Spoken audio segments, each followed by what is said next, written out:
Assalamualaikum warahmatullahi wabarakatuh. Waalaikumsalam warahmatullahi wabarakatuh.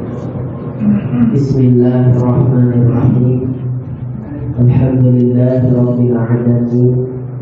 Allahumma shalli wa sallim wa barik ala sayyidina Muhammadin wa ala alihi wa ashabihi ajma'in. Subhanaka la ilma lana illa ma 'allamtana innaka antal alimul hakim.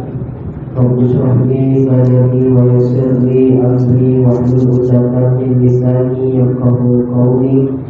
Wa la hawla wa la quwwata illa billahil aliyyil azim.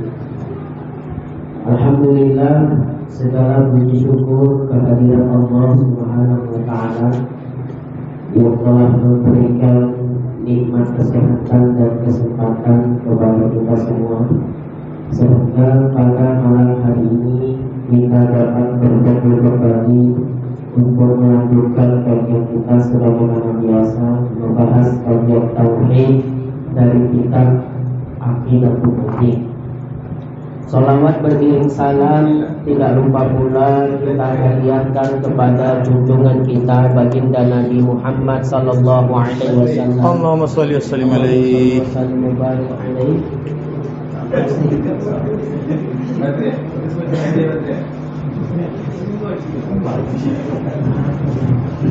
Mudah-mudahan dengan banyaknya kita bersolawat kepada beliau, kita ini merupakan salah satu di antara umatnya yang mendapatkan syafaat di hari akhir kelak. Amin.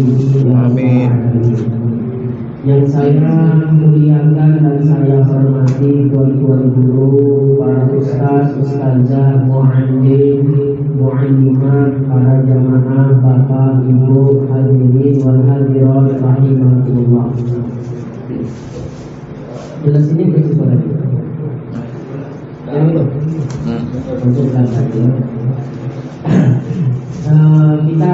malam ini sudah masuk pembahasan sifat wujud ya. Kemarin kita sudah menjabarkan tentang sifat-sifat nafsiyah ya, kemudian salbiyah, kemudian ma'ani dan ma'nawiyah. Kemudian kita bahas juga hukum yang orang sekiranya menafikan daripada sifat ma'ani. Ya, apakah dia kafir? Kalau menafikan ma'ani saja, dia tidak sampai kafir, tapi ahlul bid'ah, sesat, gitu kan? Nah, tapi kalau dia menafikan kepada ma'nawiyah, maka dia kafir, ya. Hukumnya dihukum kafir. Itu pembahasan kita terakhir. Udah Pak. Ayo, udah copot sedikit itu. Bisa masuk. Bawa kemai. Dapat. Udah lama dipakai matu. Bisa.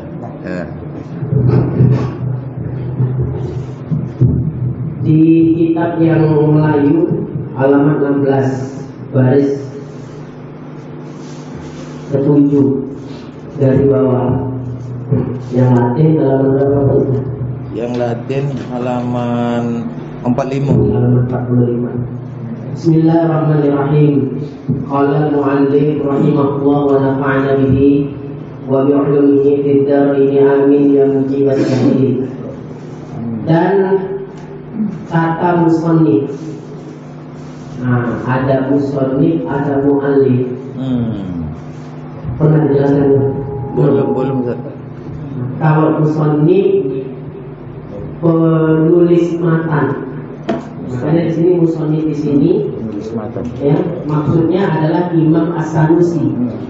Karena kitab Aqidatul Najim ini adalah syarah daripada kitab Ummul Barohin. Ya, nah itu matanya namanya Matan Ummul Barohin, yang menyusun adalah Imam Sanusi.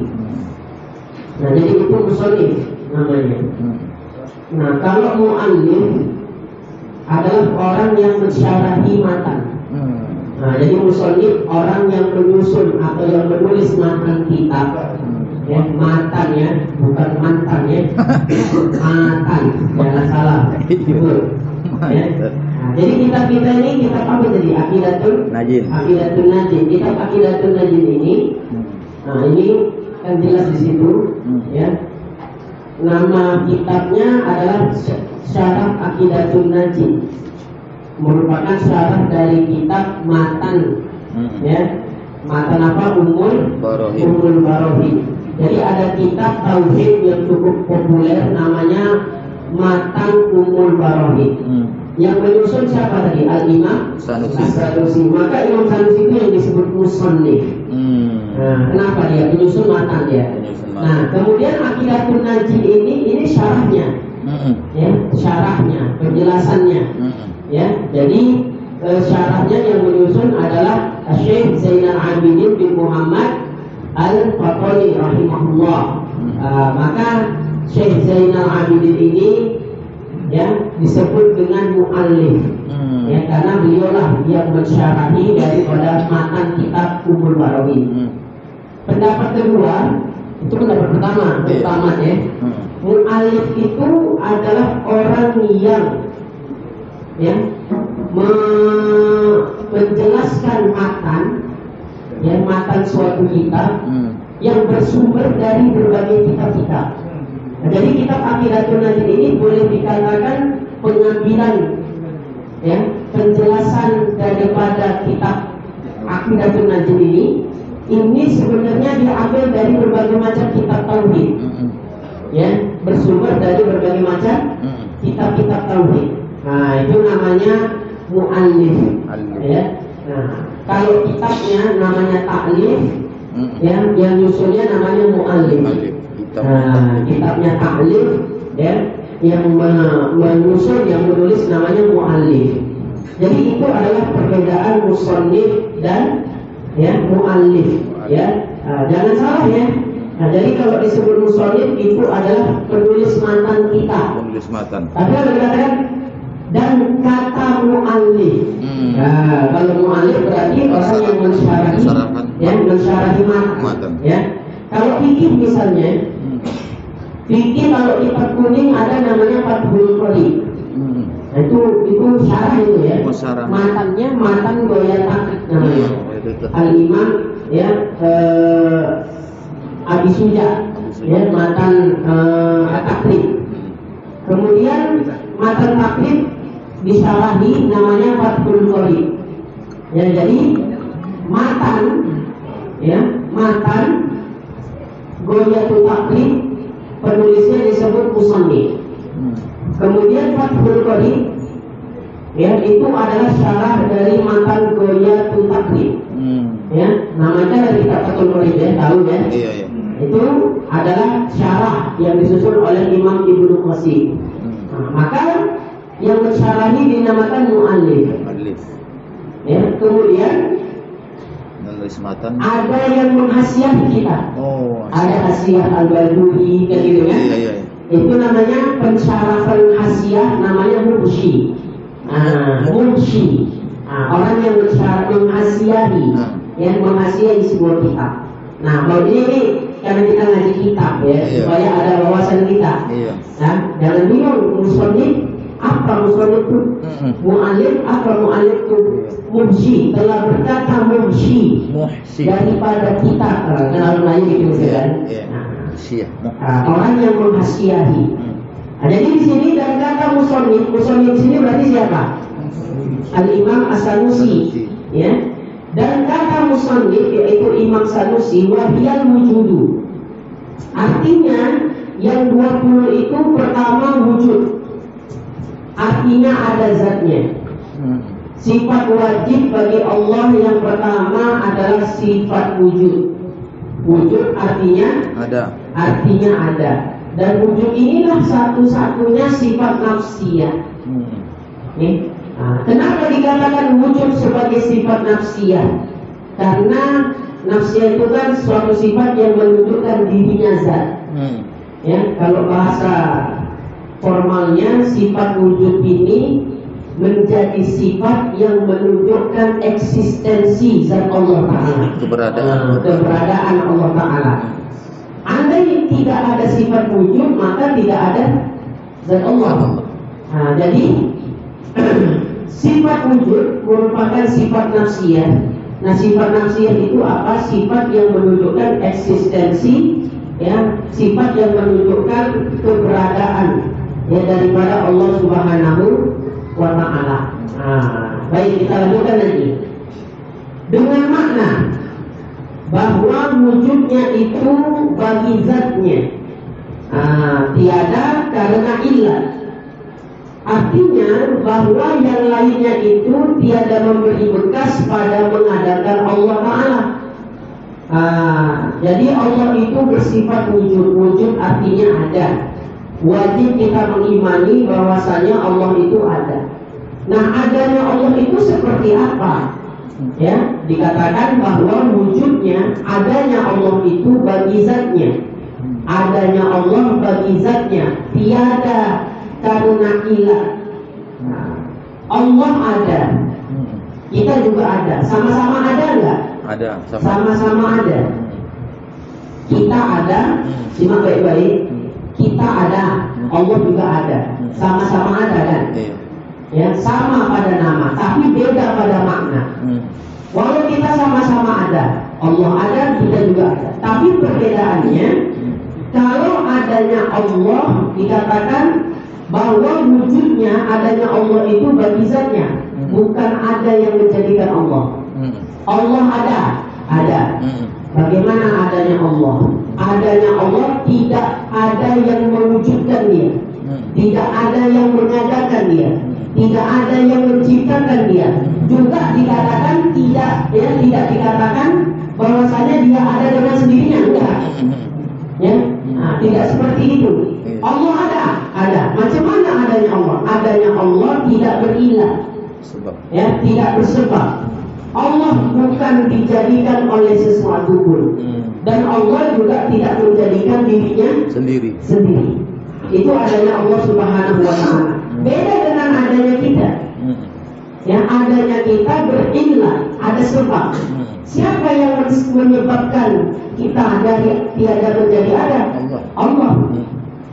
Jadi kalau kita adanya, ya, adanya kita berilah, adanya kita bersebab, kita ada karena diciptakan oleh Allah. Sementara Allah ada, tapi Allah adanya tidak seperti itu, tidak berilah. Ya, jadi jangan kita pikirkan siapa yang menciptakan Tuhan. Kalau terpikir siapa yang menciptakan Tuhan, berarti nanti Tuhannya baru. Sama pula macam kita kan. Ya, maka yang menciptakan itu yang harus disebut Tuhan. Jadi Allah sudah ada. Ya, Allah ada bahkan sebelum segala sesuatu ada. Ya, yang ada pada masa itu hanya Allah Subhanahu wa Ta'ala saja. Belum ada apapun selain Allah. Itu sering disebut dengan masalah masa azali. Nah, nanti azali qadim sama apa beda? Nantilah kalau dalam masuk sifat qidam, ya akan kita rincikan itu. Ya, ulama beda pendapat. Ada yang mengatakan qadim dengan azali itu sama. Ya, ada yang mengatakan qadim dengan azali itu berbeda. Ya, nanti akan kita jelaskan secara spesifik, secara detail ketika sudah kita masuk pembahasan sifat qidam. Nah, jadi saya ulang lagi kan. Allah ada. Kita ada. Tapi adanya kita dengan adanya Allah jelas beda. Ya, adanya Allah, ya wujudnya dia itu bagi zatnya. Artinya nggak ada yang menciptakan Allah. Ya, nggak ada yang menciptakan Allah. Kalau kita bayangkan adalah sekiranya Allah tidak begitu, adanya Allah tidak seperti itu. Berarti pemahamannya adanya Allah sama seperti kita. Adanya kita didahului oleh tiada. Nah, kalau begitu berarti Tuhan tuh Allah tuh sama macam kita. Ya sama-sama baharu. Kalau baharu bukan Tuhan lah berarti dia. Ya, yang menciptakannya itu harus yang disebut Tuhan. Ya, nah itu nanti akan ada penjabarannya pada sifat kita. Nah, kita juga ada, Allah ada, kita ada. Dan situ dengan apa bedanya? Perbedaannya. Kalau adanya Allah tidak berilah, adanya Allah nggak ada sebab. Ya, bahkan Allah ada sebelum segala sesuatu ada. Itu namanya masa azali. Nah, adapun adanya kita, sekarang kita ada nggak? Ada, kita sekarang kan adanya kita didahului oleh tiada. Dulu kita tidak ada sama sekali. Nah, kemudian Allah menciptakan kita sehingga kita menjadi ada. Berarti jelas di situ adanya kita ada ilatnya. Ya, siapa yang mengilatkan kita, yang menyebabkan kita ada? Allah. Itu satu. Poin kedua, adanya kita didahului oleh ketiadaan. Itu poin yang kedua. Kalau Allah ada. Adanya Allah tidak berilah. Tidak ada yang menciptakan Allah. Ya, kalau adanya Allah ada yang menjadikan dia, berarti bahan sama seperti kita. Kemudian kesimpulan yang kedua, adanya Allah tidak diawali oleh ketiadaan. Adanya Allah tidak didahului oleh tiada. Bahkan Allah ada sebelum segala sesuatu ada. Ini dua poin ini perbedaannya. Perbedaan antara Allah, adanya Allah dengan adanya kita. Ya, sama-sama ada. Allah ada, kita juga ada. Tapi letak perbedaannya ada pada dua poin tadi. Ya, dan itulah yang membedakan mana yang Tuhan, mana yang bukan Tuhan. Nah, itu dia. Ini masih gampang nih, ya, masih bisa dipaham-paham lah. Dan bukan murad, dan bukan yang dimaksud. Kalau di sini apa aja? Murad. Iya. Kan sama, murad kan? Iya sama. Kan murad kalau betulnya kan. Tulisan Latin murad. Iya murad. Kita baca apa biasa murad kan? Murad. Dan bukan murad. Murad itu kan yang dimaksud gitu ya. Dan bukan yang dimaksud bahwa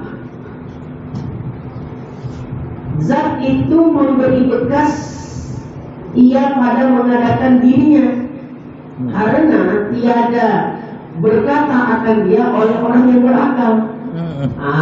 Jadi tadi kan ada dua poin.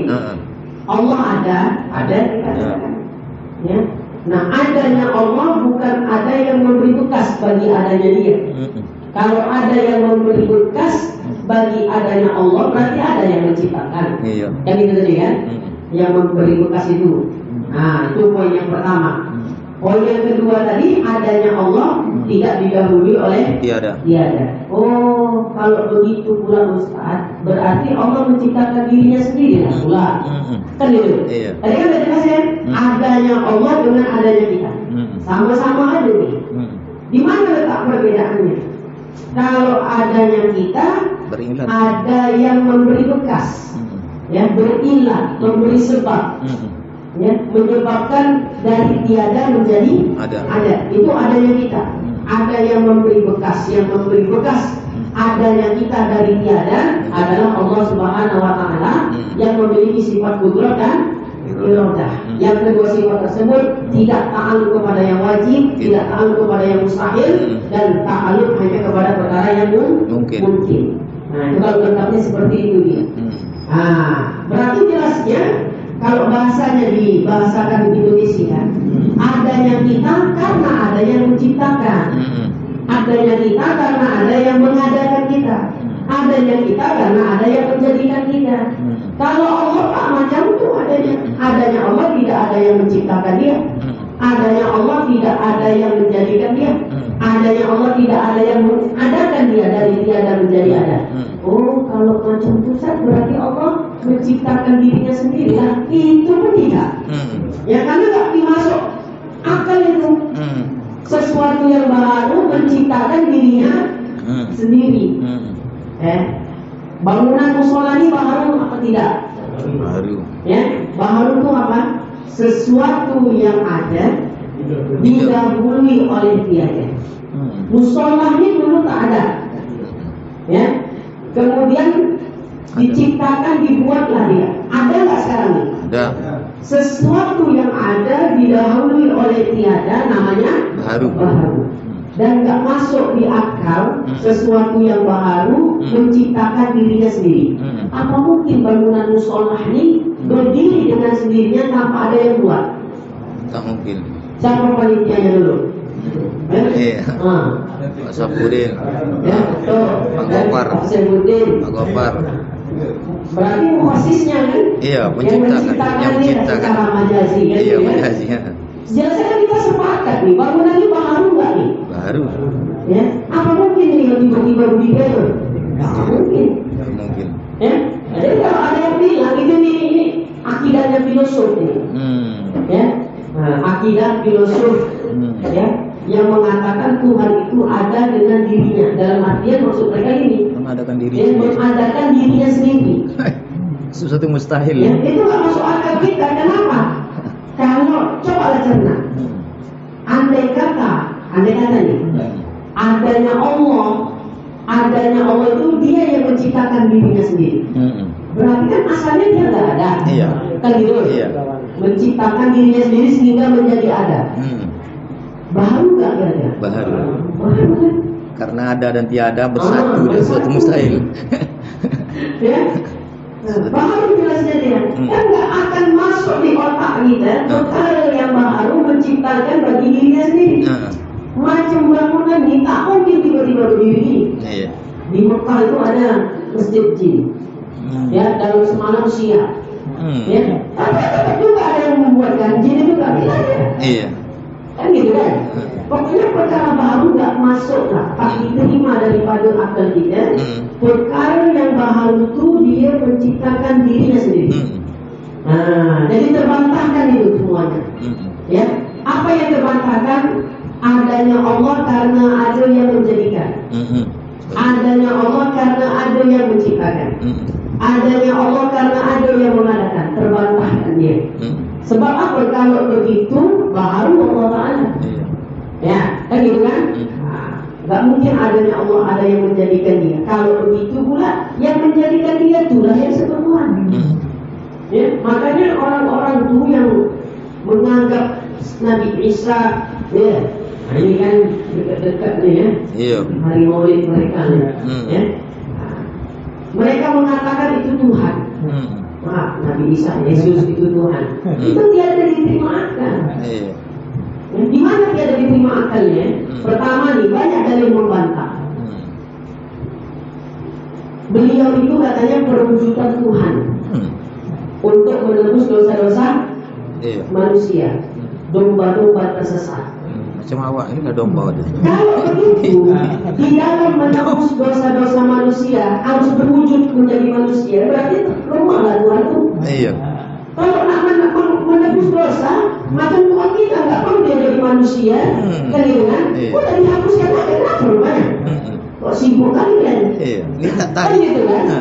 Jadi kalau dia harus menjelma jadi manusia, menebus dosa-dosa umatnya, manusia, berarti lemah Tuhan itu. Yang tak terhapus dosa itu kalau tak begitu. Lagi ngapain pula yang ubah-ubah? Dah, satu. Ya. Nah, dia itu baru tidak? Baru. Berarti secara akal yang baru itu pasti ada yang menjadikan, yang membaharukan dia. Kalau bahasa kita Melayu kan gitu. Iya. Ya. Tiap-tiap daripada yang baru mesti ada yang membaharukan dia. Kan gitu. Yang membaharukan dia itulah yang layak disebut Tuhan. Makanya ulama mensifati mereka jahlul murkab. Bodoh yang bertingkat-tingkat. Payah ngajaknya itu. Ada akal, tiada digunakan. Nah, itulah dia. Ya, ilmu nakab. Jadi akal dulu ya, beda sama otak.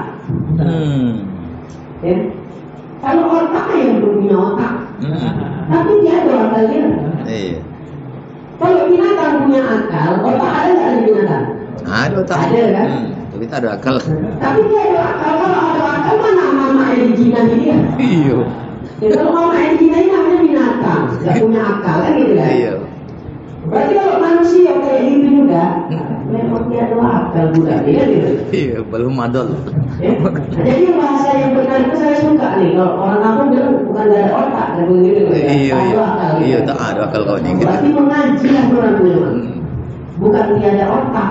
Tapi orang Medan, Tak ada otak. maaf ya, gak ada otak dia. Nah, salah bahasa tuh. Iya. Otaknya ada. Ayam BBM Tolide, Iya. udang pun ada otaknya, cuma tak ada akal. Orang tuh tak mengaji. Nah, orang kampung yang mengaji, makanya bahasanya bukan gak ada otak kau, tapi tak ada lah akal kau. Nah, itu betul.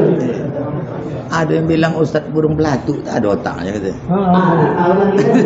Pokoknya kan secara umum ada binatang otaknya, Iya. akal yang dia tahu. Maka akal ini barang yang abstrak. dia. Tak nampak. Tak nampak. Untuk apa akal itu? Untuk mendapatkan ilmu. Dan ya, untuk mendapat ilmu. Penjelasan yang saya jelaskan paham tak? Insyaallah. Dapat insyaallah. Itulah akal yang punya kerja. Nah kemudian setelah ilmu itu didapat oleh akal, di mana dia disimpan? Ulama beda pendapat memang. Khususnya kalau ulama ya, ulama dengan ilmuwan ya. Nah, ini kan kombinasi kita ya dengan pembahasan yang umum. Iya. Kalau para ilmuwan mengatakan memori-memori, pengetahuan yang kita peroleh dengan akal itu terekam, tersimpan di otak. Jadi otak itu macam memori HP lah ya. Itu versi ilmuwan. Mau juga lobet Ustaz ya. Tapi versi ulama, ini hebat ulama ini. Pengetahuan yang diperoleh daripada akal akan tersimpan di hati sanubari. Makanya al ilmu fis sudur la fis sudur kata ulama. Ilmu itu di dalam hati. Ya, di dalam hati. Al ilmu fis sudur. Ilmu itu di dalam hati. Dan saya sendiri ya, pengalaman pribadi saya, dulu saya pernah kecelakaan, ya, berdua naik kereta. Jadi kencang kali kawan bawa, mobil truk berhenti dihantam dia.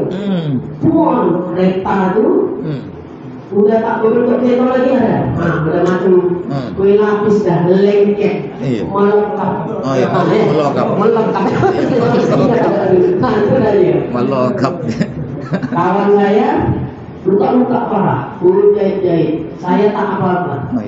Saya ingat tuh, ya, entah apa tak tahu lah. Waktu mental saya di kereta tuh, ada yang nampung saya, hijau semua pakaiannya. Ya, entah jin, entah apa, entah malaikat kapal kan ada di tempat itu juga. Pakaian hijau, sorbannya pun hijau. Nah, jadi tak apa saya, tak ada luka. Begitu warnanya. Sarung pun tak kotor. Nah, masuk saya rumah sakit, ya, kalau saya itu masuk rumah sakit. Begitu saya sadar, nah, saya ajak aku masih meroncos saja. Kalau bertanya aja sama dokter, dok mana yang bapak-bapak tadi sorban itu? Belum terima kasih ya bu. Itu aja saya tanya. Entah apa dikasih obat sama dokter bu, hilang ingatan. Hilang, nama Pak saya tak ingat. Ya, 3 hari itu. Memang kata dokternya bilang sama orang tua saya, ya kan. Apa namanya, ini kena sarafnya katanya kan gitu kan, dikasih obat. Awal memang ingat betul, mau terima kasih lah gitu kan. Kawan awak parah betul luka, awak tak apa-apa. Nah, mau terima kasih. Jadi itu kan sesuatu yang paling ada gitu kan. Dalam artian nggak masuk akal sama orang, tapi kita mengalami. Ya, akhirnya dikasih obat ke dokter. 3 hari itu nggak ada apa-apa saya. Saya apa dan ke masjid apa, sholat. Mana minum saya? Kalau enggak. Tidaklah saya ingat salah. Iya benar ya. Jamaah itu datang orang bertamu. Sedih orang itu melihat saya lupa ingatan. Siapa nih saya nih? Siapa ya? Paling kita ingat kenal itu. Siapa ya? Kita ingat. Tapi ditanya buku-buku fikih apa? Kitab apa tak disebut? Jadi orang heran. Dia hilang ingatan. Ya, tapi kalau ditanya hukum-hukum tak ilmu kan? Nyambung. Karena sejak itulah saya percaya betul kata ulama, al ilmu fis-sudur. Di hati. Dan ilmu itu di hati. Boleh akal kita otak rusak, kan gitu kan? Nah, memori hilang, tapi ilmu itu memang di hati. Itulah buktinya. Jadi saya kata betul hebat betul ulama ini. Nah, itu dia. Saya sudah berapa kali 3 kali saya mau mati. 4 kali. Usaha lagi satu. Usaha lagi. Tenggelam, selamatkan orang hanyut. Agak kali orang itu selamat, kalau yang mau mati. Tiba-tiba bangun dari rumah sakit. Ya, gimana ceritanya selamat? Dari sungai itu ada sebilah bambu. Nyangkut pula baju saya di bambu itu. Terpinggirlah bambu itu ke pinggir. Ya, kalau saya di dalam air itu, ya Allah, kalau memang mati sini matilah. Rupanya banget dari alam barzah apa mana nih? Kok suster-suster cantiknya kan gitu kan? Saya di rumah sakit. Aduh macam-macam. Sampai ke situ ya. Ada mana itu Pak Isa? Iya, saya tak tahu itu sendiri lah itu. Saya baca selawat. Masya Allah. Itu tadi lah kan, kalau di Tufatul Murid kan ada malaikat katabah, ada malaikat hafazah. Iya. Malaikat hafazah itulah malaikat yang memang diciptakan Allah untuk menjaga bahaya, menjaga orang-orang beriman dari bahaya. Saya pernah tanya ke kiai, istilahnya kalau memang begitu, kenapa ada orang juga ditimpa bahaya? Cemanalah mengaktifkannya, itu istilahnya. Iya. Kalau bahasa muda kiai, mencasnya itu dia macam handphone. Ya, nah, kalau kita doa sama Allah Taala, semakin pulih baterainya. Itu ngecasnya ya. Nah, istilahnya itulah kita ya. Amal juga lah. Amal tuh, ya. Jadi dekatkan diri terus kepada Allah Subhanahu Wa Taala. Dan itu bisa juga wali. Wali itu apa? Buah dari diri.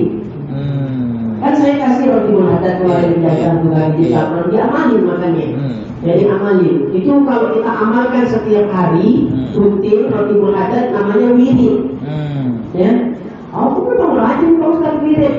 Inilah malam Jumat wirid atau bukan wirid itu. Ya, tapi wirid maksudnya adalah amalan-amalan khusus yang bersumber dari Al-Quran dan Sunnah yang diracik para ulama menjadi amalan-amalan tersendiri yang dibaca secara rutin. Waktunya pun juga ada ya.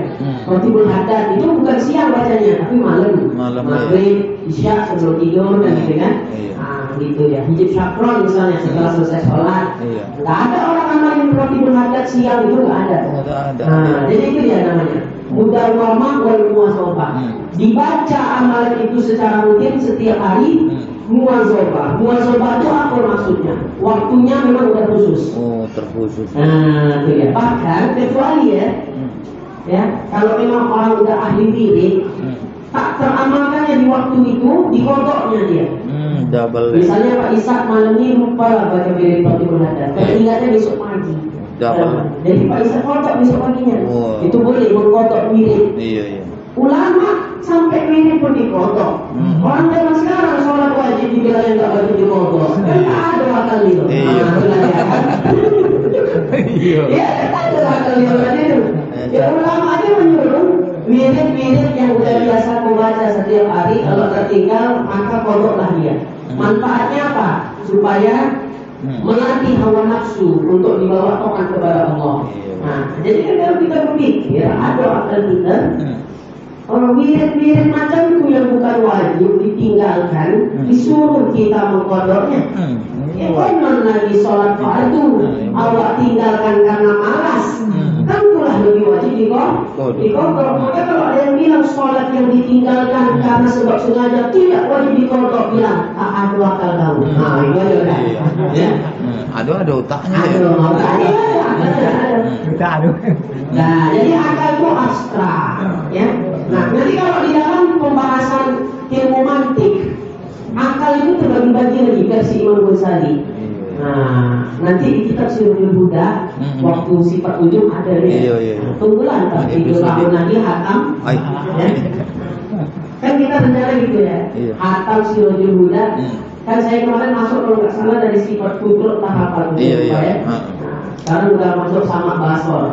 Inilah yang menimbulkan keriuhan besar ya. Mantap. Nah, nanti kita bahas itu udah kapan kita serius udah. Balik lagi. Ya, kita balik dari wujud ya. Karena biar dapat dia. Iya. Udah kembali ke kita. Mana tadi?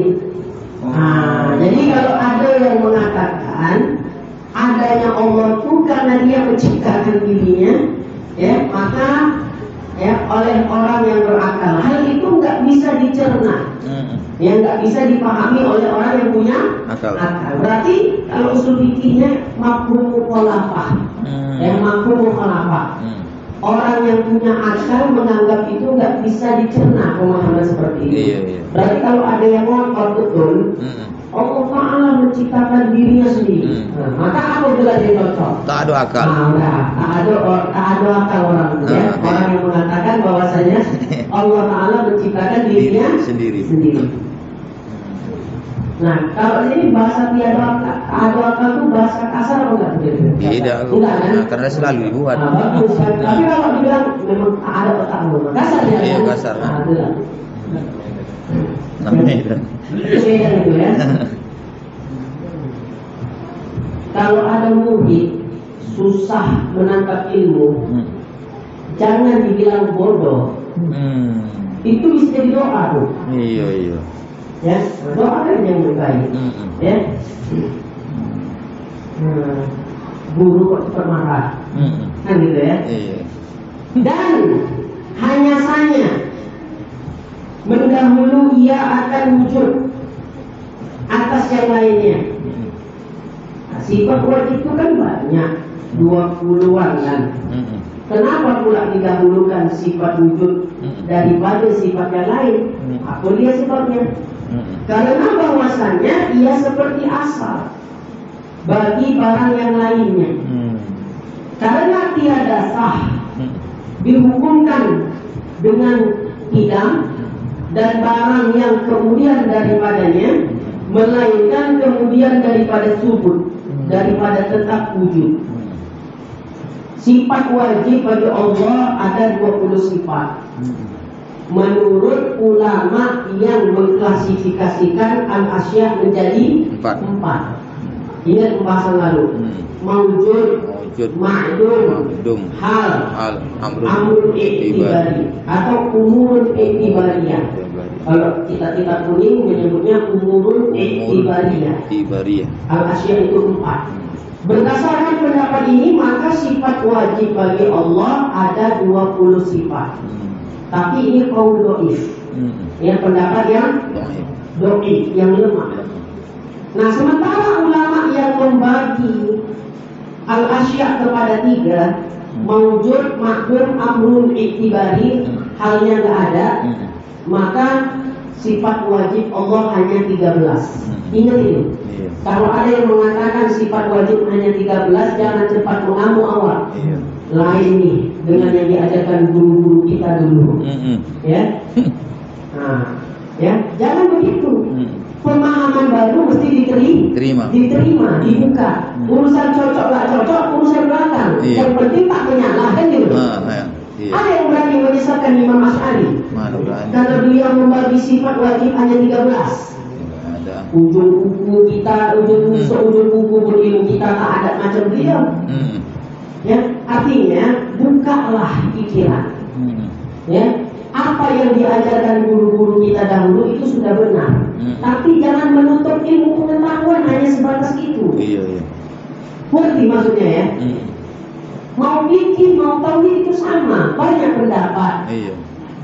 Mungkin guru kita menyampaikan hanya satu pendapat supaya itu yang bisa kita pegangi. Kan gitu kan? Tapi seiring waktu kita belajar terus belajar, apakah cuma satu pendapat itu aja yang mau kita pahami? Kita harus menambah ilmu pengetahuan. Walau yang kita pelajari adalah 20 sifat, tapi kita perlu tahu juga ternyata ada ulama Ahlussunnah wal Jamaah yang mengatakan sifat wajib hanya 13. Jelas itu. Bahkan ada yang mengatakan 7. Diperkecil lagi ya. Ya, yang 20 sifat mudah. Kodin kepala. Kemana yang 13 apalagi itu 7. Artinya maksud saya, memang yang dari dulu sampai sekarang kitab-kitab yang kita kaji, yang kita pelajari turun temurun itu adalah membahas sifat yang 20 sifat. Tapi bukan berarti kita menutup ya pemahaman yang di luar dari 20 sifat. Misalnya ada yang mengatakan 13 sifat, ya gitu, seperti Imam Asy'ari. Ya jangan kita bilang aku nggak cocok tuh. Ya. Kenapa? Beda sama pendapat guru-guru kita dulu. Enggak. Ya, jangan seperti itu maksud saya. Ilmu itu kan terus berkembang. Ya. Jadi sumbernya itu, kenapa ada 20, ada 13 berlakunya daripada ya al-asya itu. Ada yang mengatakan asya 4, ada yang mengatakan asya 3. Nanti sifat wujud kita jelaskan lebih detail lagi. Nah, baik. Dari 20 sifat wajib bagi Allah, urutan tertib yang pertama adalah sifat wujud.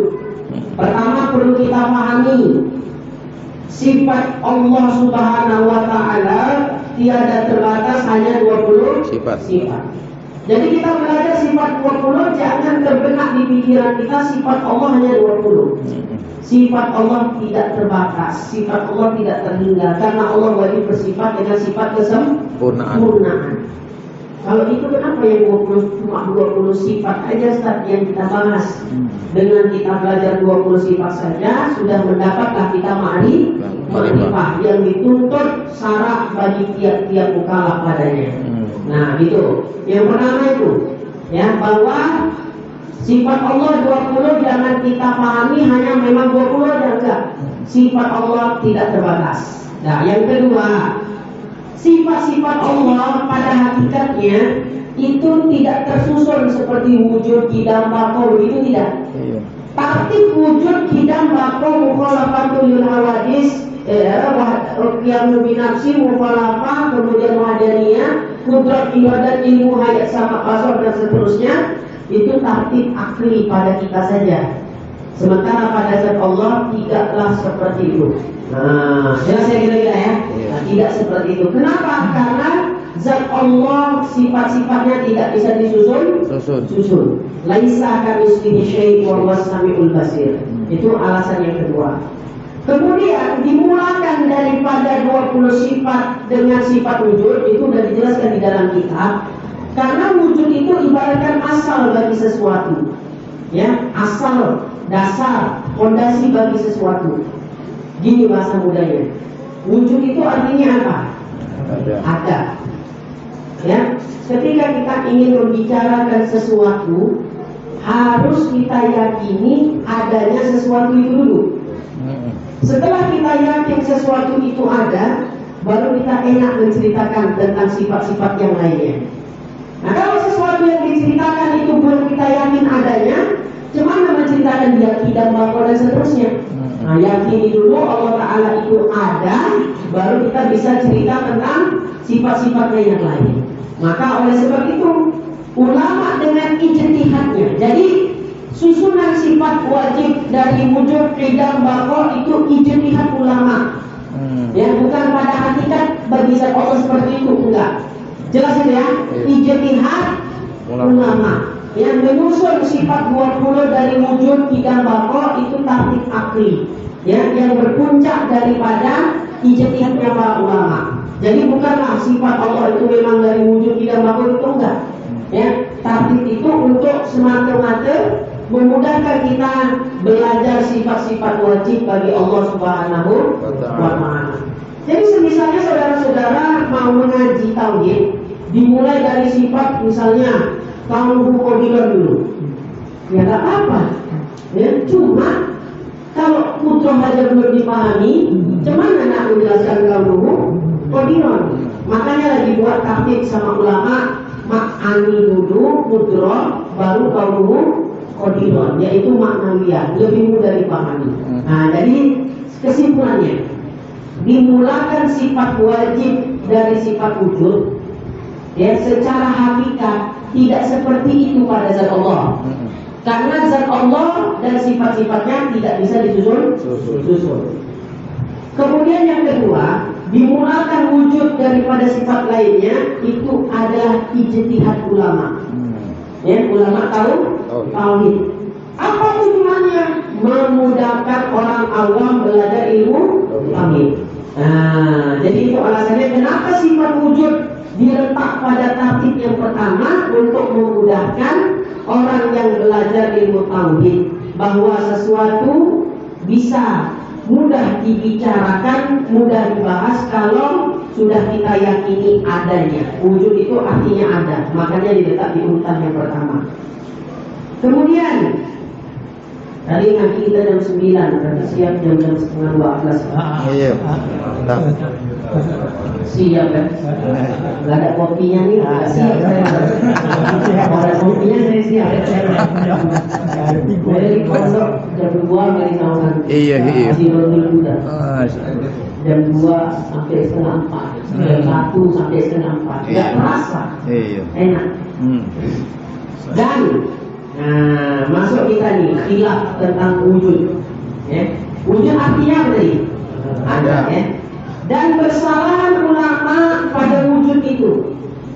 Maka kata qil, kata satu pendapat ialah ain wujud. Dan qaul ini bagi Imam Abil Hasan Al-Asy'ari. Nah, wujud artinya ada. menurut Imam Abu Hasan Al-Asy'ari, wujud adalah ainul mawjud. Ya, apa itu ainul mawjud? Nanti kita jelaskan. Dan kata qil, ya, kata satu pendapat yang lain, ialah yang lain daripada ain mawjud. Dan qaul ini bagi Imam Ar-Razi.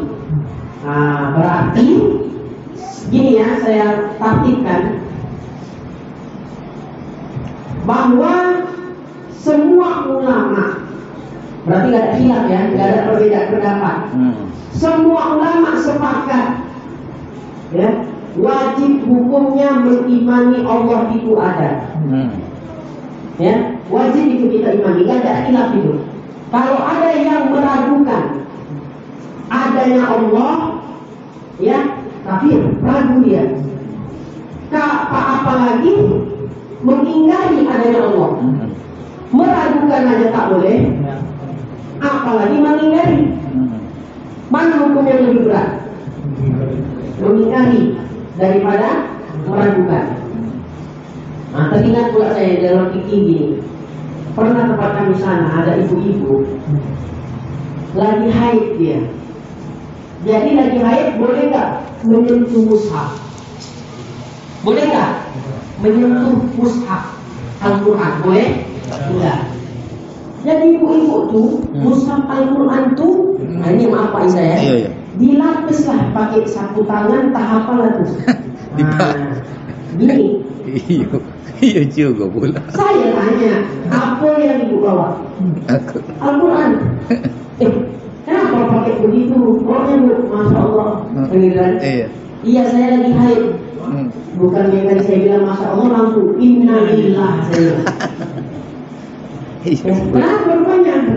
Tetangga kan. Kenapa rupanya? Saya nanya nih, ya, wah, cara begini wah kan, kan? Menyentuh mushaf lagi haid boleh nggak wah? Mana boleh? Nah, wah menyentuh apa membawa? Membawa katanya. Mana lebih berat wah? Menyentuh apa membawa? Membawa. Iya pula ya. Membawa. Iya Pak, kalau menyentuh pun tak boleh, cuma lagi membawa. Tapi Ustaz tadi bilang boleh, suruh mengaji. Ada juga Ustaz. Iya, waduh Ustaz, payah betul. Iya Allah. Ya. Jadi kan ada ibu-ibu kan pengajian di pondok kan ada pengajiannya, kan? Jadi Ustaznya kan ada gitu kan. Jadi ada yang nanya, Ustaz, misalnya gitu ya, kalau lagi haid boleh nggak menyentuhnya tuh nggak boleh bu. Ya, jadi gimana? Ya kalau mau bawa Al-Quran dilapis lah pakai sampul. Kan pakai sarung tangan atau apa? Ini nggak pernah belajar mantik apa gimana nih? Kan gitu logikanya. Menyentuh aja tak boleh. Apalagi membawa. Kalau dalam usul fikih kias aulawi namanya. Orang yang meninggalkan sholat karena uzur tertidur disuruh Nabi mengqadha. Cuman lagi orang yang meninggalkan sholat karena sebab sengaja, tentu lebih berat lah hukumnya. Iya. Kan itu namanya qiyas aulawi. Hurrimat alaikumul maitatu wad damu wal khinzir.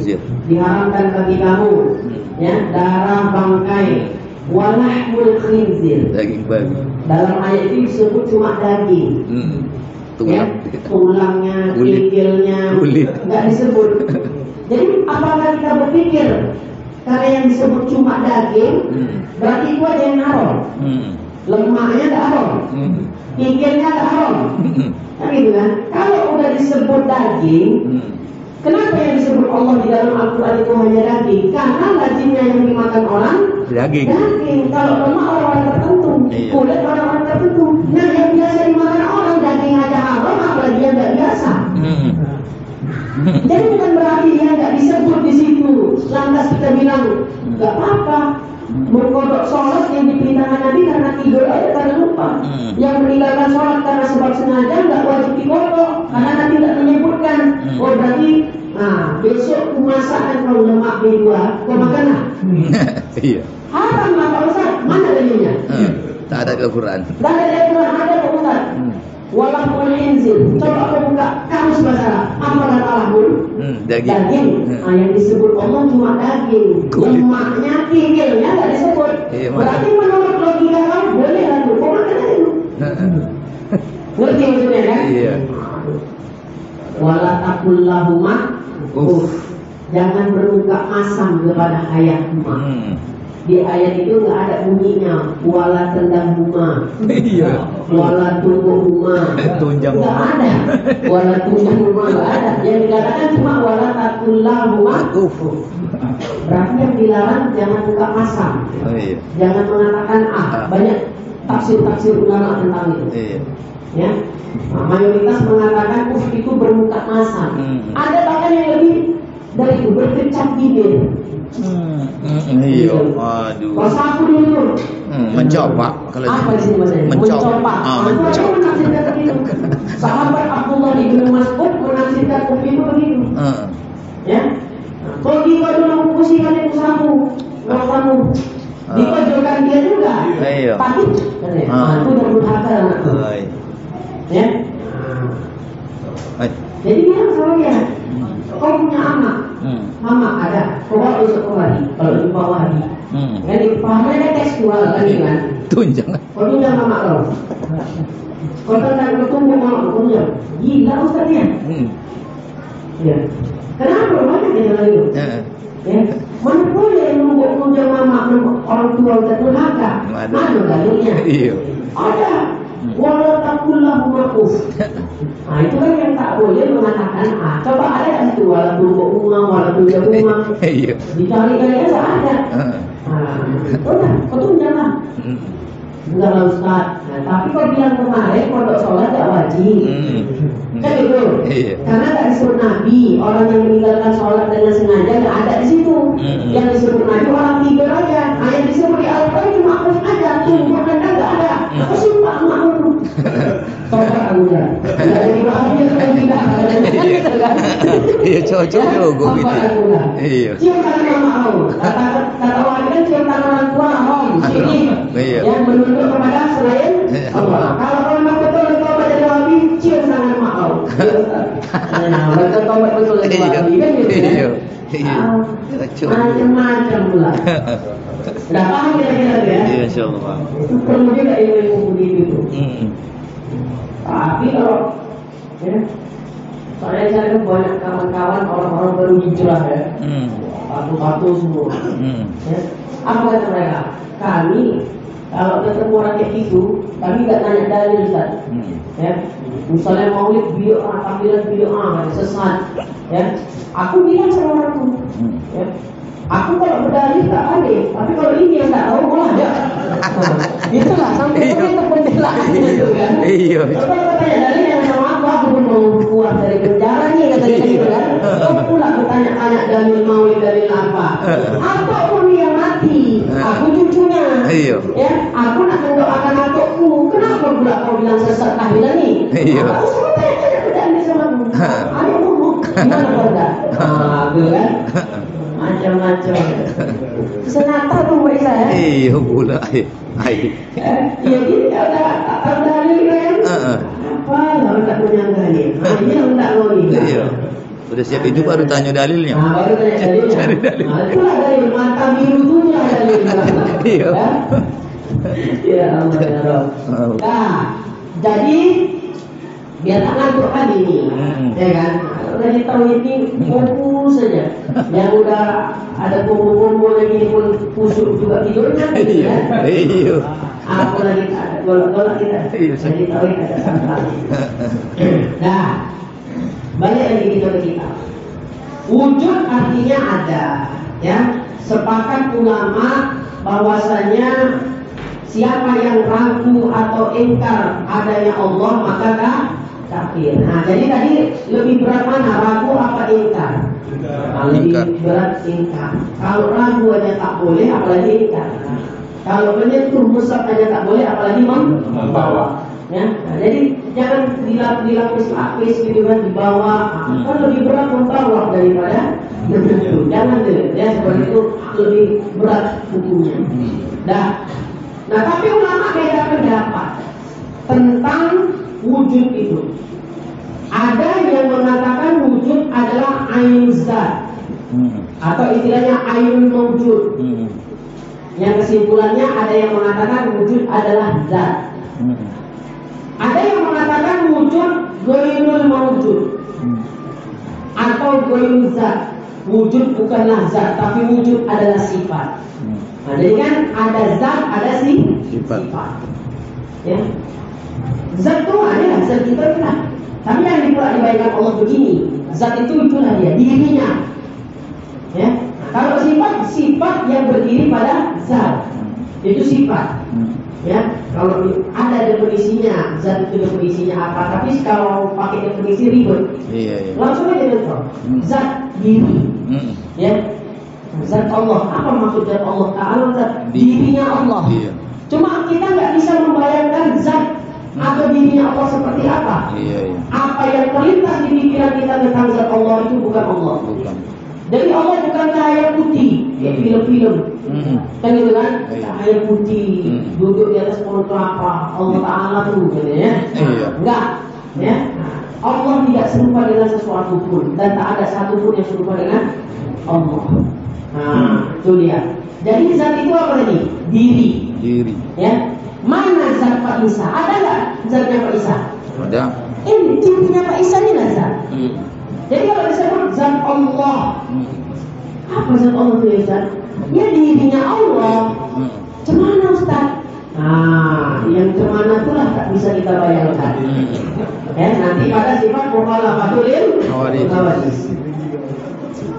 Ya, sifat yang berdiri pada zat. Macam awak, ya, ada yang malas mengaji, kan sifat tuh. Ada yang rajin dengan pemalas, berarti kan? Nah, itu sifat. Sifat itu berdiri pada zat, pada dirinya kita. Maka sifat-sifat ini begitu dia. Ya, ada nanti sifat-sifat yang dia berdiri kiam ya pada zat Allah Subhanahu wa Ta'ala. Nah, nanti adalah rincian-rincian. Jadi satu pendapat, simak baik-baik, menyatakan bahwasanya wujud adalah zat. Pendapat Imam Fakhruddin Ar-Razi, pendapat Imam Abdul Hasan Al-Asy'ari yang menyatakan bahwasanya wujud adalah zat. Maksudnya gimana? Wujud tadi artinya apa? Ada. Wujud adalah zat atau wujud ainul mawjud. Maksudnya bagaimana? Wujud itulah zat Allah Ta'ala. Diri. Zat Allah Ta'ala yang wujud itu. Jadi nggak ada beda antara wujud dengan zat. Nah, itu pendapat Imam Ghazali. Mudah itu memahami kalau ini kan? Ya, wujud itu kalau menurut Imam Asy'ari adalah zat. Gimana maksudnya? Wujud itulah zatnya Allah Ta'ala. Ya, dirinya Allah Ta'ala. Ya, makanya karena dia berpendapat bahwasanya wujud adalah zatnya Allah Ta'ala, itulah dia. Wujud itulah zatnya Allah. Ya, jadi jangan bingung. Wujud adalah zat, mana maksudnya kan? Wujud itulah zatnya Allah Ta'ala. Berarti bukan sifat. Bukan sifat, dia zat. Ya, wujud itulah Allah Ta'ala. Nah, itulah dia. Jadi dia bukan sifat, tapi zat. Nah, pertanyaannya kan al-asya' kemarin ada 4. Ada mawjud. Mawjud itu apa? Ada. Sesuatu yang ada dan dapat dilihat. Namanya mawjud. Jadi zat Allah, ya zat itu mawjud. Zat Allah ada dan dapat dilihat. Mawjud ya. Jadi bisa melihat zat Allah Ta'ala. Cuma tak berlaku di dunia selain kepada Nabi Muhammad secara hukum syara.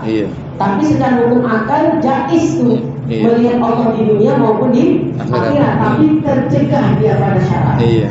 Ya, kecuali kepada baginda Nabi Muhammad sallallahu alaihi wasallam. Jadi kalau ada yang ngaku nanti pulang ngajinya, nampak Ustaz di rumah kosong tuh Allah Ta'ala. Mana? Putih katanya. Cahaya putih. Oh, telepon terus rumahnya jiwa. Masih ada kamar kosong enggak? Bawa di pasien satu. Ya. Tak bisa. Ya. Nah, jadi menurut Imam Asy'ari wujud adalah zat. Maksudnya gimana? Wujud itulah zat Allah Ta'ala. Wujud itulah Allah Ta'ala. Zat dia. Wujud itulah zat Allah. Zat Allah itu wujud. Jadi artinya ketika di akhirat kelak dibuka hijab oleh Allah Ta'ala, maka nampak kita nanti zat Allah Ta'ala. Iya. Tapi jangan pemahamannya begini, nampak zat Allah, nampak sifat wujud, bukan gitu. Enggak. Itu sesuatu yang batil. Ya, jelas ya? Iya. Kalau begitu kan dua dia jadinya. Iya. Ya, tidak. Zat wujud, ya wujud itulah Allah Ta'ala. Makanya dia bukan dua dia. Iya. Bukan nanti di akhirat nampak zat Allah, nampak wujud. Bukan begitu. Ya, bukan begitu pemahamannya. Karena wujud itulah zat. Iya. Di akhirat kelak nanti dibuka hijab oleh Allah Ta'ala, nampak kita zat Allah Ta'ala. Berarti kan ada. Iya. Nah, adanya kan wujud. Oh iya, iya. Nah, dapat ya? Iya. Bukan seperti sifat ma'ani. Nampak zat, nampak kudrat. Nampak zat, nampak iroda. Bukan begitu. Iya. Nah, jadi dia bukan ya tambahan pada zat. Iya.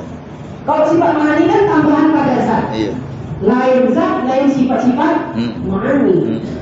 Sama-sama mewujudnya. Zat Allah mewujud, sifat-sifat ma'ani, kudrat, iroda, ilmu, hayat, sama, basar mewujud. Dah? Nah, jadi zat Allah nampak. Sifat kudrat, iroda juga nampak karena sama-sama mewujudnya. Nah, wujud sendiri yang kita bahas sekarang itu bukan seperti sifat ma'ani. Iya. Ya, bukan kita bayangkan wujud itu mewujud. Oh, berarti Ustaz nampaklah nanti zat Allah, nampak juga wujud. Oh, itu salah pemahaman Anda. Macam kudrat pula ya. Macam kudrat pula. Memang maksud dikatakan apa? Wujud adalah mewujud. Betul itu. Menurut Imam Asy'ari. Wujud ya. Ada. Ya, wujud yang kita bahas sekarang mewujud dia. Ada. Ya, nampak dia. Maksud wujud mewujud, ya wujud adalah mewujud maksudnya bukan seperti pemahaman sifat ma'ani.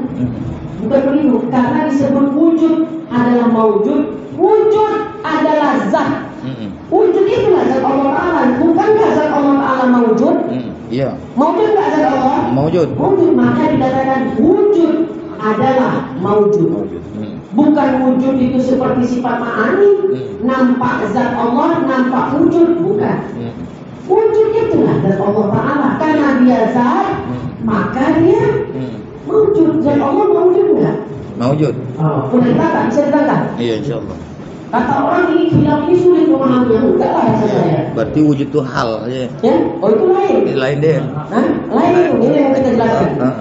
Kalau menurut Imam Asy'ari, wujud ainul mawjud. Wujud itu zat Wujud sendiri. adalah zat. Zat sendiri. Maka dia mewujud. Ya, wujud adalah mewujud. Makanya begitu kata Imam Asy'ari. Iya.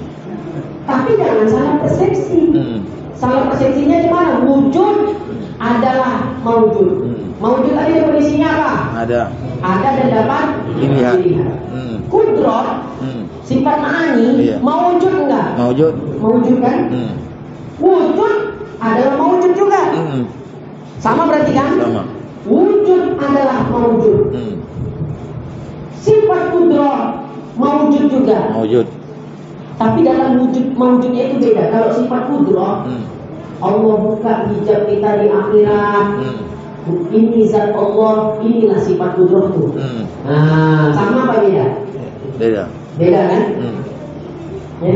Tapi ketika dikatakan wujud adalah mewujud. Sifat kudrat mewujud juga. Ya. Kalau mewujudnya sifat kudrat itu tadi ya. Dibuka hijab di akhirat, nampak zat Allah, nampak sifat kudrat. Nah, ketika dikatakan wujud adalah mewujud, bukan macam sifat kudrat tuh. Iya. Ini zat Allah, ini sifat wujud. Berdiri. Berdiri pada zat, bukan gitu. Iya, kalau wujud itu tak seperti Itu pemahaman falsafah juga tuh. Bukan begitu maksudnya. Iya. Ya. Wujud adalah mewujud, bukan seperti mewujudnya sifat-sifat ma'ani bagi zat. Dah jelas tuh ya? Iya, iya. Kenapa wujud dikatakan mewujud? Karena wujud itulah zat Allah Ta'ala. Zat Allah itu mewujud. Maka dikatakan wujud adalah mewujud. Jadi tidak ada beda wujud dengan zat. Tak ada. Wujud ya zat Allah. Dan Allah yang wujud. Menurut siapa tadi? Asy'ari. Imam Asy'ari. Dah. Bisa? Ada. Mudah kan? Ada. Mudah kan? Allah ada. Ada Allah. Allah ada. Ya. Allah ada. Jadi jangan kebayang mewujudnya wujud seperti mewujudnya sifat-sifat manusia. Itu pemahaman yang salah. Tapi kalau menurut Imam, ya lewat sedikit gak apa-apa kalau ada pertanyaan. Nanti aja kan belum selesai sifat wujud nih kan. Kalau pertanyaan sifat aja. Jadi kata saya kan dulu nih. Iya, Bapak lama aja setap apa? Iya pula ya. Yang kedua, menurut pendapat, ya, atau kita taktikkan Iya, ya, taktikkan. supaya nampak jelas. Kita ulang dari dulu Asya. Asya ada berapa? 4. Yang terjadi khilafiyah ya. Menurut sebagian ulama al-asya itu ada 4. Maujud. Apa itu maujud? Ada. Sesuatu yang ada dan dapat dilihat. Makdum. Tiada. Sesuatu yang tiada subur. Bahasanya gitu. Tiada total. Ya. Sesuatu yang tiada subur. Tiada subur. Bukan dia nggak ada sama sekali. Bukan ya? nafi. Bukan nafi. Jadi ada makdum. Ya, ada nafi itu beda. Nafi itu sesuatu yang sama sekali nggak ada. Tapi kalau makdum, dia nggak subur pada zihin, nggak subur juga pada kharij. Iya. Tapi dirasa-rasa ada. Contoh dari 20 sifat wajib bagi Allah, dari 20 sifat wajib, nafsiyah, salbiyah, ma'ani, ma'nawiyah, yang tergolong sifat-sifat yang makdum, sifat salbiyah. Iya. Jadi jangan dipahami makdum nggak ada sama sekali. Oh itu salah pemahaman itu. Saya ulang lagi, dari 20 sifat wajib bagi Allah, ada nafsiyah, ada salbiyah, ada ma'ani, ada wujud. Apa maknanya? Nafsiyah terjadi khilafiyah. Iya. Ada yang mengatakan maujud, ada yang mengatakan hal. Kalau menurut Imam Asy'ari sifat nafsiyah maujud. Imam Fakhruddin Ar-Razi hal. Oh iya dia hal. Ya? Iya berrazi. Nah yang kedua sifat salbiyah. Sifat salbiyah tergolong makdum. Bukan nafi. Nafi itu nggak ada sama sekali. Makdum dia ada, tapi tiada subut pada kenyataan, pada zihin maupun pada kharij. Simak betul-betul ya. Iya. Dia ada, ya, tapi subutnya di dalam rasa-rasa kita aja dia ada. Nggak ada madalul. Ya, kalau misalnya basor, melihat. Artinya melihat. Ada berapa madalulnya? Nah, inilah basornya Allah. Iya. Sifat salbiyah tidak bakor. Mana tidak tuh? Gimana pula? Iya. Tapi dirasakan ada nggak dia? Ada. Tidak bakor. Itu namanya makdum. Ya. Bedanya sama umurun itibari apa? Ya, dengan hal juga. Kalau makdum dia nggak ada madalulnya, sandarannya. Kalau bilang gini Ustaz, kalau semua sifat salbiyah itu makdum, maksudnya dia tidak berdiri pada zat, tapi Allah bersifat dengan itu. Iya, bisa mudahnya begitu. Ya, sifat salbiyah itu makdum, dia tidak berdiri pada zat.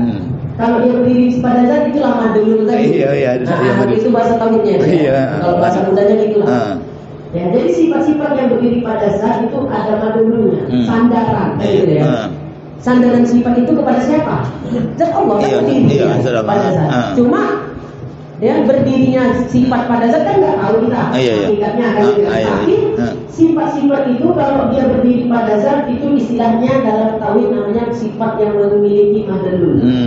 Bisa mewujud pada zihin, bisa mewujud pada kharij nanti. Madum, dia nggak ada madalulnya.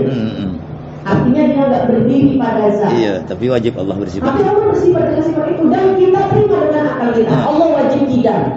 Apakah kidam berdiri pada zat Allah? Tidak. Seperti ma'ani, enggak kan? Tidak. Jelas ya, kan ada bedanya ya.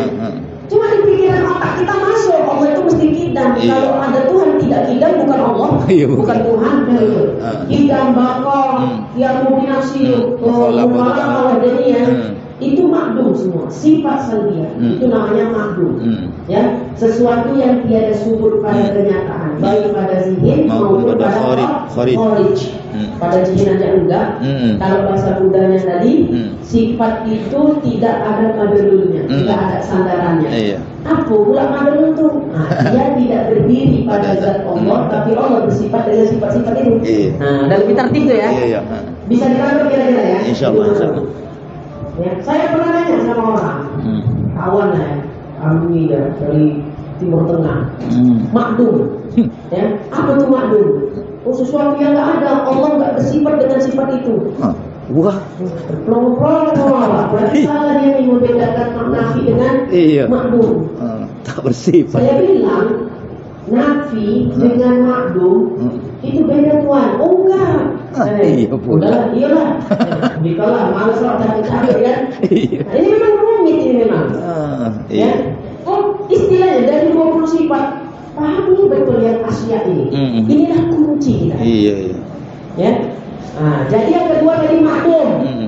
Bukan dia tak ada, bukan dia ternafi bagi zat enggak.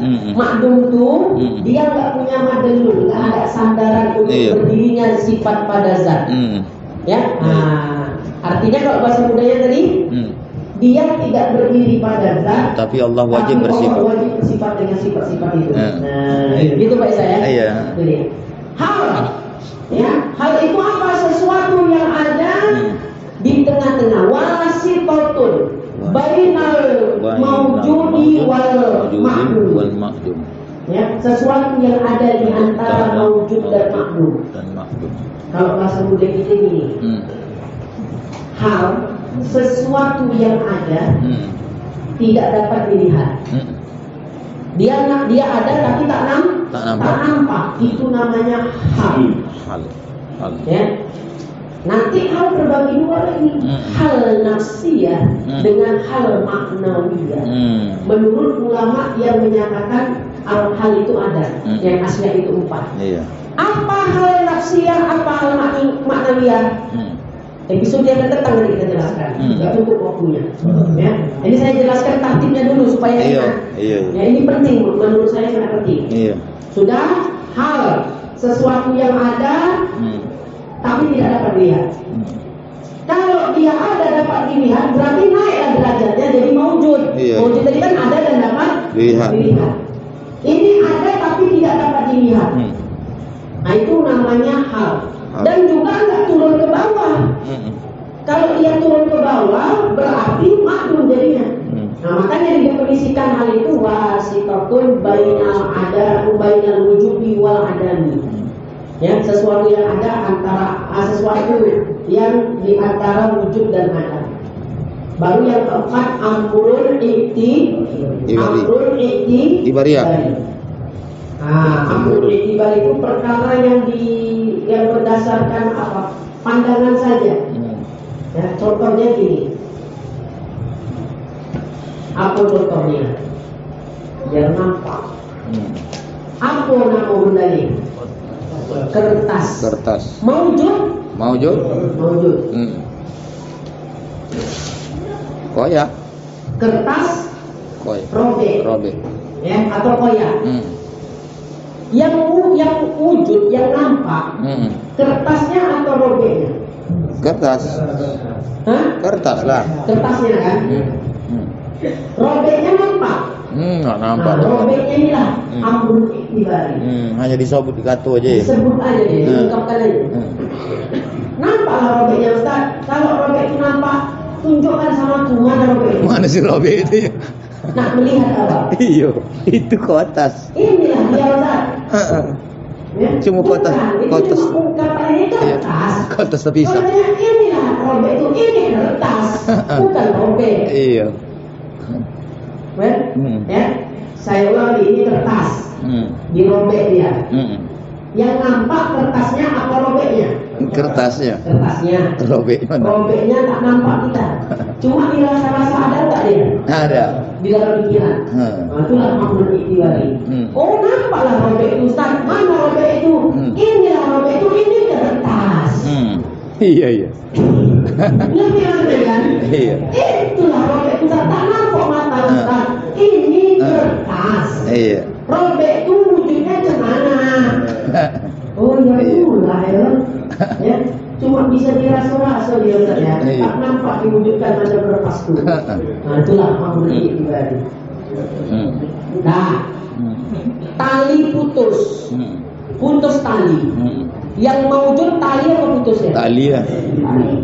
Putusnya tuh amrul i'tibari. Cuma dirasa-rasa dalam sini kita, pikiran kita. Kalau macam gini Ustaz contohkan tinggi. Sama. Tinggi Pak Isa. Mana tinggi? Mana tinggi itu? Ya, Dirasa-rasa ada nggak tinggi itu? Ada.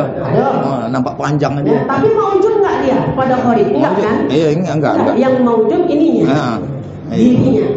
Tingginya enggak. Rabun mato. Tadi kan rabun mato. Yang maujud mato apa rabun? Mato.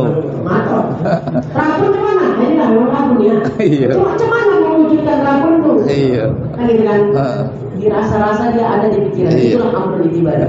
Bisa. Insyaallah bisa. Ya. Sipolan alim. Alim itu kan amrul i'tibari. Iya. Ya, sifat.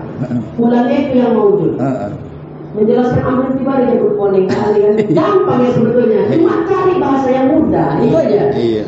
Ya, secara terminologi. Aku jangan Ustaz kan. Kalau gini kan langsung paham kan. Iya. Makanya saya kalau mengajar saya jarang menjelaskan definisi. Aku enggak tahu. Contohkan amrul i'tibari. Inilah dia. Kertas nih kan. Robek. Iya. Yang nampak, yang maujud kertasnya apa robeknya? Kertas. Robek itu nampak tidak? Nampak. Kalau ada yang langsung nyambung, oh iya Ustaz ya. Robek inilah amrul i'tibari. Ada yang belum nangkap juga. Robek itu lah robek Ustaz. Ini kertas. Mana robek itu? Ini kertas. Kan gitu kan? Wujudkan robek itu cuma di zihin saja. Zihin aja dia. Pikiran kita ada Ustaz robek itu. Cuma dia ya, cuma memunculkannya. Inilah amrul i'tibari. Udah paham kan? Iya. Udah paham. Ya, menjelaskan dari definisi berat Pak ya. Iya. Nanti amrul i'tibari terbagi lagi dia kepada dua, ikhtiroi dan intizai. Ya, nah, kalau ikhtiroi itu amrul i'tibari sesuatu yang tidak ada sama sekali. Ya, pada kenyataan tidak tahakkuk. Ya, namun ditakdir ada dalam alam pikiran. Contoh, dermawan kali orang yang kikir. Dermawannya orang yang kikir. Iya, Bu. Ini orangnya kikir, pelit. Ada orang simpulan pelit nih. Dermawan kali apa nih? Maksudnya menyindir. Iya. Padahal sifat asli dia apa? Polit, tapi dia bilang dermawan. Wah, sakit. Itu namanya amrul i'tibari. Sesuatu yang ada di pikiran tapi sebetulnya nggak subut dia di situ. Iya. Kalau koyak ini koyak apa enggak? Koyak. Lengket kertas. Mana koyak ini bilang lengket. Iya. Kan gitu kan? Cuma kan di pikiran juga tuh lengket. Kan bilang koyak. Cuma tidak tahakkuk, enggak pada tempatnya. Itu dia. Iya. Masa yang polit ada yang dermawan? Gelap terang. Mana? Terang betul nih. Terang. Kalau terang betul, terang nih Pak Isa lampu nih. Lampu maujud terang tuh amrul i'tibari. Tapi tahakkuk enggak dia? Sesuai kenyataan enggak? Sesuai. Ya, lampu kan terang. Iya, ini golap. Lampu golap nih Pak Isa. Gelap nih sekarang Pak Isa. Golap. Torang kata dia. Ustaz nih, torang dibilang gelap. Itu amrul i'tibari juga, terang gelap tuh. Cuma tidak tahakkuk. Kalau bahasa taunya, enggak sesuai kenyataan. Aslinya terang apa gelap nih? Terang. Ya, aslinya kan terang nih. Berarti gelap itu tak ada. Gelap itu tak ada.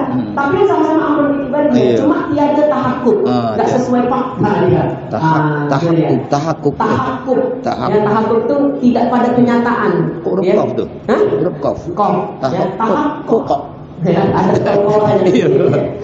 Nah, baik. Namanya amrul i'tibari ikhtiroi. Kalau yang dia tahakkuk sesuai kenyataan, intizai namanya. Macam di kertas tadi, robek. Mana yang maujud? Kertasnya apa robeknya? Kertasnya. Robeknya tidak maujud. Tapi sesuai kenyataan enggak memang kertas ini sesuai. Itu namanya amrun ihtibari, intizar. Tahakkuk pada kenyataannya. Kalau yang ihtiroi tiada tahakkuk pada kenyataan. Nah, ini tentang wujudnya nanti kita pending dulu ya. Masih satu tadi ya. Pendapat Imam Asy'ari ini biar saya tuntaskan dulu. Iya. Nah, berarti satu pendapat penutup ini simak betul-betul. Satu pendapat menyatakan bahwasanya al-asya itu 4. Maujud, ma'dum, hal, amrun, iktibari. Dengan masing-masing definisi dan contoh sudah kita bahas. Ini menurut pendapat Imam Fakhruddin Ar-Razi, pendapat Imam Abu Bakar Al-Baqillani, pendapat daripada Imam Maturidi, pendapat juga Imam Haramain. Kebanyakan ulama mengatakan al-asya 4. Tapi walaupun banyak tetap dhaif. Iya pula. Ya. Nah, yang kedua, maka berdasarkan pendapat al-asya 4 sifat wajib ada 20. Nah, pendapat kedua Imam Al-Asy'ari menyatakan bahwasanya al-asya 3 saja. Maujud, ma'dum, amrun, iktibari. Kalau enggak ada. Ya, sudah? Maka sifat wajib hanya 13. Ya. Nah, yang pertama 20. Kenapa? Karena al-hada. Jadi, kesimpulannya Imam Asy'ari yang menyatakan tadi al-asya hanya 3 memasukkan sifat-sifat nafsiyah, kemudian sifat maknawiyah itu ke dalam amrun iktibari. Kalau yang mengatakan al-asya 4, memasukkan sifat nafsiyah dan maknawiyah kepada hal. Nah, itu perbedaannya situ jadi. Situ dia. Cara sudut pandang. Mereka enggak berbeda, enggak khilafiyah dia. Maksudnya tentang tetapnya adanya Allah mereka sepakat semuanya. Tapi tentang wujud itu apakah dia maujud atau dia hal, di situ letak perkhilafan. Kemudian qadiron, kaulul qadiron, kaulul muridan itu kan maknawiyah ya. Menurut Imam Asy'ari maknawiyah itu enggak ada. Ya, bukan dia menafikan, bukan begitu. Maksudnya dia bukan satu sifat yang tersendiri. Kalau ulama yang membagi asya 4 menjadikan sifat maknawiyah suatu sifat tersendiri lain dari ma'ani. Ma'ani sendiri, maknawiyah sendiri. Makanya 20 sifatnya. Tapi kalau Imam Asy'ari tidak membagi maknanya secara tersendiri. Kalau udah disebut kudron, udah pasti Allah qadiron. Kalau disebut basar, udah pasti Allah basiron. Enggak usah dibagi-bagi. Makanya 13 dia. Hilang maknawiyahnya. Nah, tapi ingat, Imam Asy'ari tidak menjadikan sifat maknawiyah sebagai sifat tersendiri. Bukan berarti dia menafikan sifat maknawiyah. Siapa yang menafikan sifat maknawiyah kafir. Ya, bukan begitu maksudnya. Nah, jadi Imam Asy'ari memasukkan maknawiyah sebagai amrun iktibari. Nah, saya ulang lagi ya, dari 20 sifat. Sifat nafsiyah terjadi khilafiyah. Imam Asy'ari mengatakan maujud, Imam Fakhruddin Ar-Razi adalah hal. Kemudian maknawiyah, Imam Asy'ari memasukkannya amrun iktibari. Termasuk juga wujud itu amrun iktibari juga. Imam Asy'ari gabung dia. Memasukkan maknawiyah amrun iktibari, tapi Imam Fakhruddin adalah memasukkan dia hal. Contoh gini, apa nih? Misalnya, ini apa? Api. Mawujud, nampak? Ada. Saya masukkan HP ke dalam, nampak juga. Duit. Banyak Ada duit. Ada jelas? Jelas ada. Betul, nampak. Mawujud. Saya masukkan di kantong. Tak nampak. Dah. Nampak lagi enggak? Tidak. Tapi ada enggak dia? Yakin enggak adanya? Yakin. Diyakini adanya uang di dalam kantong, itu namanya sifat zuhur. Zuhur itu apa tadi dia? Dia ada, kita yakini adanya walaupun kita tak nampak. Ya, seperti gini. Sifat kudroh. Adanya kudroh. Karena kudroh itu qiyam. berdiri. Berdiri dia pada qadiron. Iya, qadiron. Jelas? Iya. Qiyamnya itu berdirinya kudrat bagi qadiron. Menurut Imam Asy'ari itu adalah amrul i'tibari. Qiyamnya itu hanya di katanya disebut. Ya. Itu menurut versi Imam Asy'ari. Makanya nggak ada hal kauluhu itu nggak ada. Ya, udah pasti kalau disebut Allah kudrat, pasti Allah itu qadiron. Ya, udah pasti. Ya, kenapa didapat kudrat? Karena kudrat berdiri pada qadiron. Basor misalnya, basor artinya melihat. Didapat melihat karena melihat ini berdiri dia pada basiron, penglihatan. Nggak mungkin bisa melihat kalau nggak ada penglihatan. Didapat melihat karena melihat ini berdiri dia pada penglihatan. Berdirinya itu amrul i'tibari. Punya nggak mata? Coba tengok satu-satu. Mata ada matanya? Ada. Ya, kalau nggak terpejam nggak ada matanya berarti biasa. Iya. Kalau yang ngaji tidur lagi nggak ada matanya berarti biasa. Ada nggak matanya? Iya. Ada. Berarti nggak tidur lagi ya.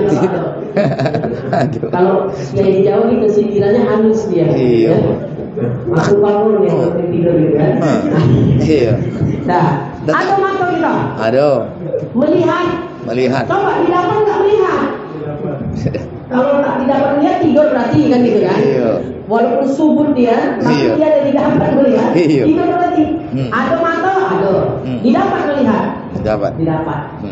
Kenapa bisa didapat melihat? Melihat itu bisa didapat karena melihat berdiri pada mata. Ngerti gitu maksudnya kan? Tebakan itu kan. Tapi berdirinya melihat pada mata bisa nggak diwujudkan? Nampaklah. Amrul i'tibari ya. Itu versi Imam Asy'ari. Maka dia mengatakan al-asya' cukup 3. Hal itu nggak ada. Berdirinya itulah yang amrul i'tibari. Berdirinya melihat pada mata, berdirinya kudrat pada qadiron, berdirinya basor pada basiron, berdirinya itulah yang amrul i'tibari. Jadi bukan hal. Ya. Saya sedekah dengan perdebatan ini. Tapi menurut ulama yang mengatakan asya 4, berdirinya itulah hal. Ya, macam ini tadi. Ada duit. Ada. Nampak. Ya. Kita masukkanlah dia ke dalam kantong. Nampak lagi tidak? Tidak. Tapi diyakini nggak adanya duit di kantong? Yakin. Ya. Diyakini adanya duit di kantong, keyakinan itu, keyakinan ada. Uang di kantong itu namanya zuhur. Ya. Sifat zuhur itu sama seperti qiyamnya. Apa tadi? Qiyamnya kudrat bagi qadiron. Kan gitu kan, sama-sama tak nampak dia. Jadi menurut Imam Asy'ari, ya, keyakinan kita ada uang di dalam kantong ini walaupun tak nampak, keyakinan atau sifat zuhur itu itulah umur i'tibariyah. Tapi menurut Imam Fakhruddin Ar-Razi itu hal. Itu aja. Jadi sebetulnya berdebat orang sifat wujud hal ataukah mawujud, perdebatannya cuma secara lafaz aja, tapi hakikatnya sama. Sudahlah. Jadi itu saya pahami dulu. Al-asya itu 4 dengan pemahaman yang betul-betul paham ya. Bukan cuma hafal. Al-asya 4, mawujud, ma'dum, al-amrul i'tibari itu merasa hafal. Tapi betul-betul paham.